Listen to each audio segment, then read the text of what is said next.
card force is one of any number of methods used in close-up magic to apparently offer a spectator a free or random choice of a card, when in fact, the magician knows in advance exactly which card will be chosen. This can then be revealed later in the trick. With a creative mind, you can create the most powerful effects and illusions just by knowing a predetermined card. Go ahead and pick any card you want. Victor, go ahead. As long as it's not the Queen of Diamonds. It is the Queen of Diamonds.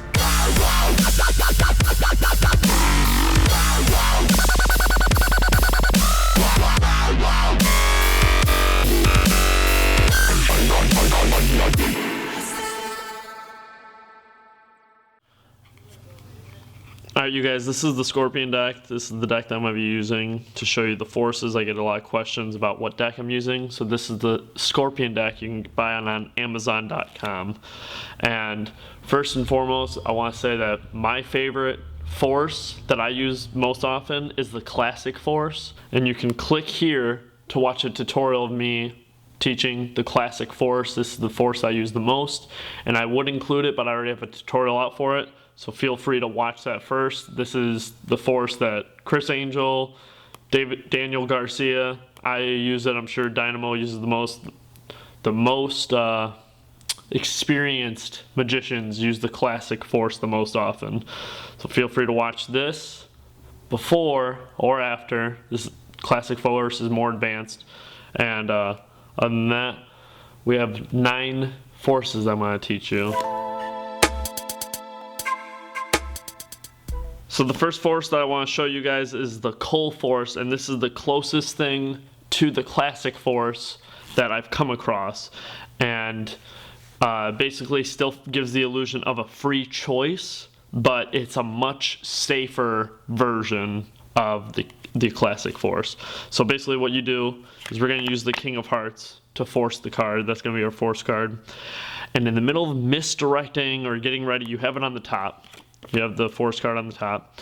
In the middle of this, all you're going to do is push it off and put it in this hand and start to spread the cards on top of it.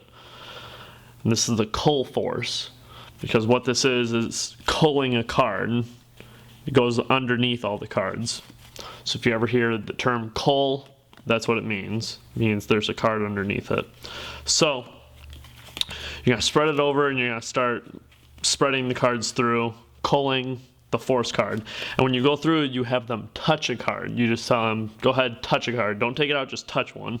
And let's say they touch this one, which is the 2 of clubs. But because you've culled the King of clubs to the bottom, the King of hearts, excuse me, all you're going to do is that one, and then you're going to square it up like that and show them the King of hearts. Give them their card.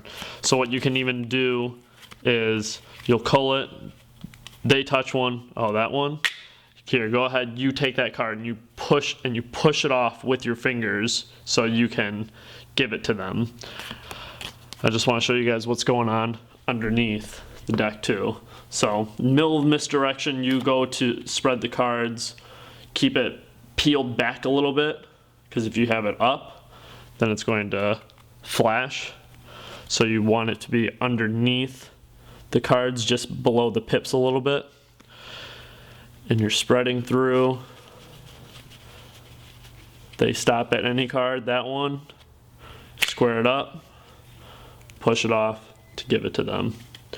And that is the cull force. That's a very strong force that if you're worried about the invisible deck or the invisible force and you don't have room for error and you need this force to work and you don't want to risk doing the invisible force,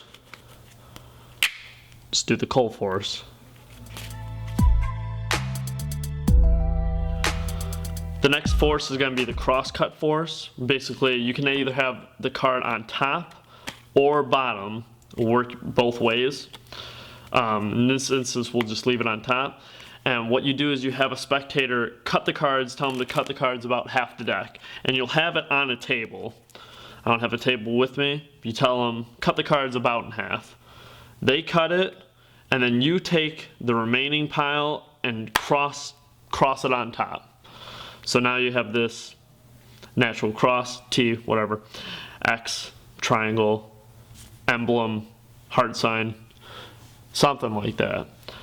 And in that little pattern of misdirection, or you basically don't want to go right into it because they cut to this card, but with a little vocal misdirection and time misdirection, you can say, oh, you could have cut blah, blah, blah, X amount of cards down. You could have cut 10, 20, 15, 30. Looks like you cut about 27 cards down. It's a pretty good cut. So let's take a look at the card that you chose. This one. Boom. King of Hearts. Because that was the card that was on top the whole time. But like I said, cut it about in half, and then you put it on top. Give some kind of time misdirection. Then you can show them, cut to where that was, and let them have it. Next is going to be the topsy-turvy force, and what it's going to look like is you tell them when to stop, they say stop, you flip it over, push it off, and let them take the card they cut to, and it's our force card, the King of Hearts. So when it's fast, people won't really notice it, but what you're doing is you have the force card on top, you riffle down, clean riffle, and you're going to stop where they told you to stop, which is nice. You say, tell me when to stop, and you're going to push that top packet off into your hand, turn it over, and then you can use that momentum to bring this packet that you actually cut to closer to you, and then push off this top card to give to them, and they won't notice it with it being fast. Tell them to stop right there. Go ahead, take that card. There's your force card. That is the topsy-turvy cut. I'll leave it face up just so you can see. Follow along. Tell them to stop. Stop. Your thumb peels it back into the tips of your fingers. This hand pushes the whole deck over. Thumb pushes it off, gives it to them. Bring this packet closer to you in the midst of it so they can't associate with it. So that's the topsy-turvy force. This is the countdown force. You basically have a spectator think of a number between, or say out loud a number between 1 and 10 or 1 and 15, better yet, to give them more range. Because I don't know if they say the number 3 or 2, it might be easy to figure out.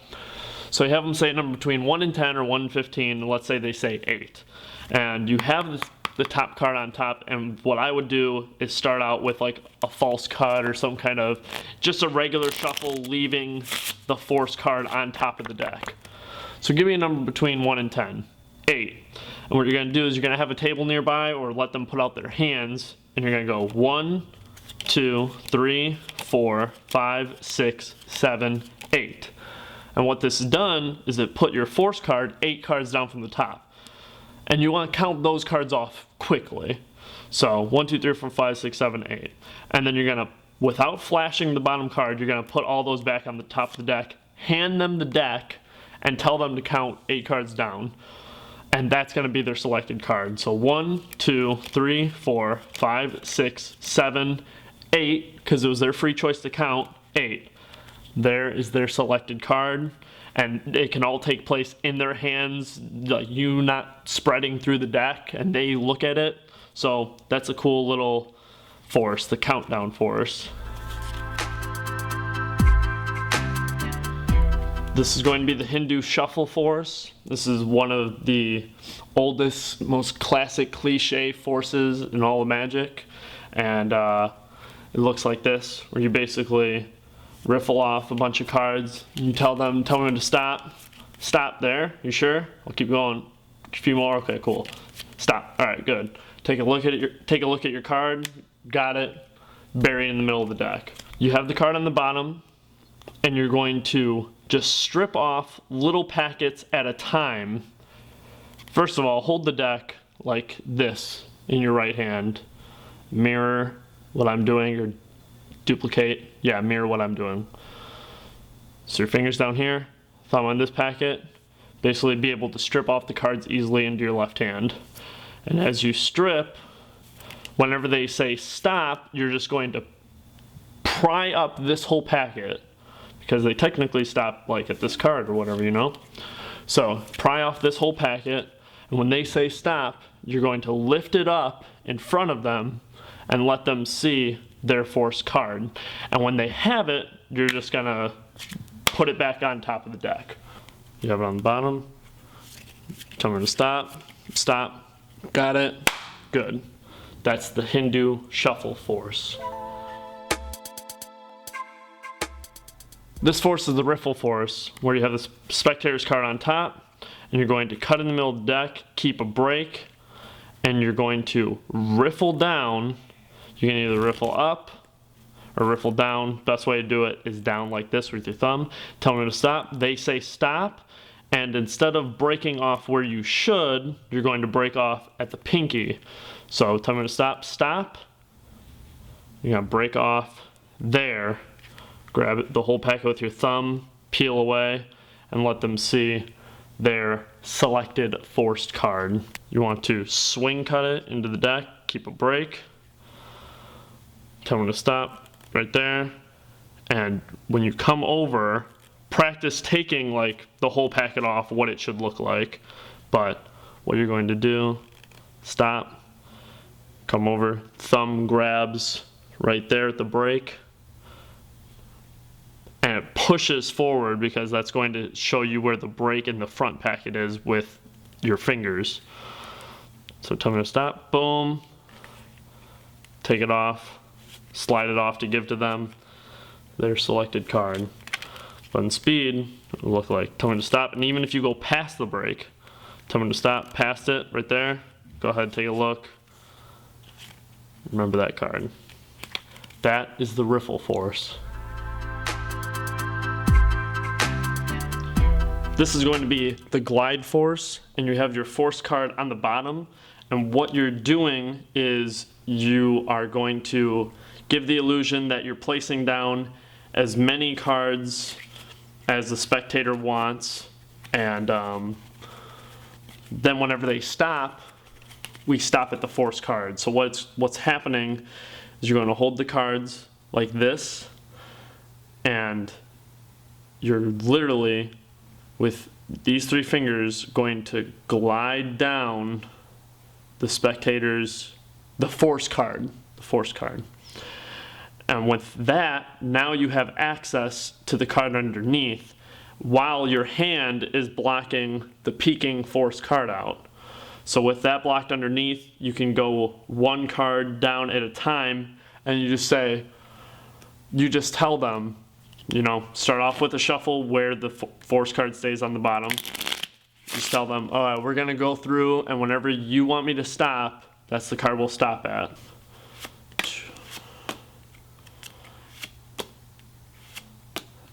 They say stop right there. All right, so this is gonna be your card. Go ahead, take it, and all you do is you just steal the bottom card from underneath, and like I said, this is all that's going on. Just slide it back.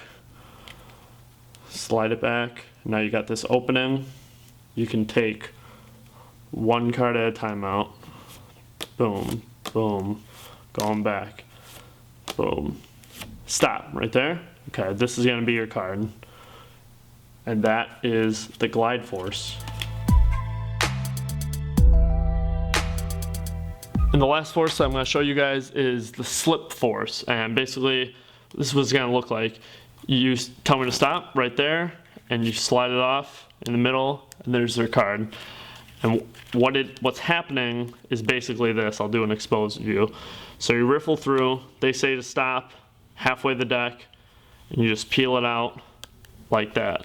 So the force card's on the bottom. Again, do a miniature false shuffle. The nice thing with forces is if your card's probably either gonna be on top or bottom, so you can always start off by like doing a legitimate looking shuffle in the very least, or a couple, and just having it stay on bottom, you know? You're gonna hold it like this, just like you would riffle through the cards like that. And you tell them, tell me when to stop, riffle through, and when they say stop, you're going to start to peel back, and your thumb is going to slip in and pinch the king, the bottom card, with your thumb, and it's going to, as this hand pulls back, all you have to do is put your thumb on there, so that's going to slip it out. Just like that, and you let them see it. Remember that card? Cut it back into the middle. Now the other version of this is to have the card on top. And all it's going to be is, you say, tell me to stop, right there, and you're going to just steal it off the top, but you gotta watch your angles on this. So this would be an exposed angle, that's no good. You want this hand, whatever pack is holding the deck, to be facing the eyes of the spectator. Tell me to stop, right there. His fingers come over, grip at the brake, thumb comes off, just peels it off, and you're gonna do a wrist kill, like that, to steal it off, and then you can push it forward.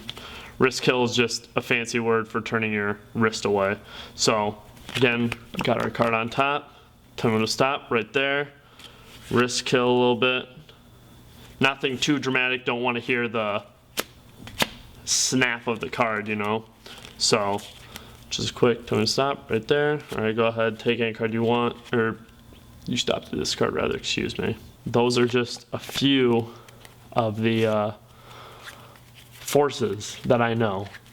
So, and I highly recommend going back to watch the classic force tutorial, and because that one's just purely invisible and they can just take it right out of the packet. I do it all the time.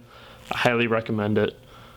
Hey you guys, that's it for this week's video. I hope you got a lot of value out of it. If you did, make sure to like this video, and you never know when it's gonna come in handy.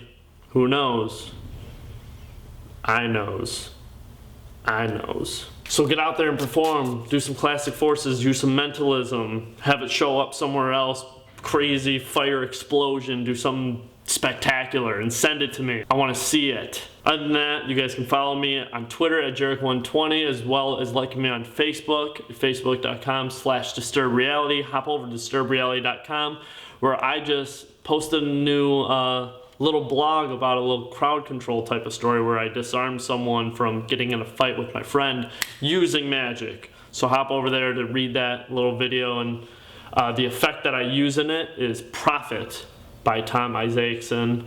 So check that out, and you guys will enjoy the story at least. Thanks for watching. Like I said, you guys make sure to share, comment, like, subscribe to How to Disturb Reality, as well as my Evan CLOYD channel for daily vlogs that I've been posting. Keep up intact with me in my personal life. I gotta get going. I got magic to do. I got people to love. I love you guys. Be inspired to learn and aspire to disturb, and always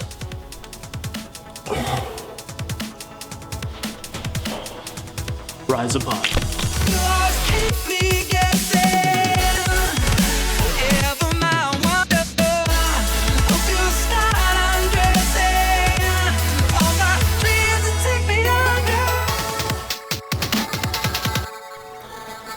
I wonder what it looks like if I did this, if I did that, and that, and that, and that.